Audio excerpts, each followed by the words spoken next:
ఈ లోపల బీజేపీ ఇస్తుందని అయితే ఆశిస్తున్నాం. ఎందుకంటే ప్రధానమంత్రి అయినాక ఓని మీ ముచ్చట ఇంకా ముద్దుకుందేమే.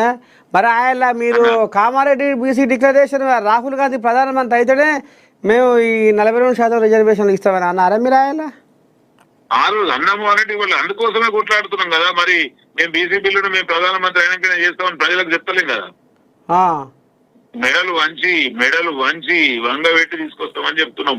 ఏం చేస్తుందే పాల్గొన ఊర్ల పొంటి జనాలు మొత్తుకుంటారు. ఆ పశలన్నీ మన వెనక మళ్ళీపోతున్నాయట, గ్రామ పంచాయతీకి వచ్చే నిధులన్నీ వెనక మళ్ళీపోతున్నాయట, దరిద్రం కొట్లాడుతుంది. ఎందుకు మళ్ళీపోతాయన్నా? ఇదంతా కేవలము ఇక్కడ ఒక్క మాట మాత్రం వాస్తవం అన్న. మాకు కూడా మొన్న చర్చ జరిగేది. బీఆర్ఎస్ పార్టీ చారాన చేస్తే బారాన చూపించుకుంది సోషల్ మీడియాలో, కాగితం పులే ప్రజలలోకి ఎక్కింది. ఇలా కాంగ్రెస్ బారాన చేస్తే చారాన కూడా సోషల్ మీడియాలో చూపించుకుంటలేదు.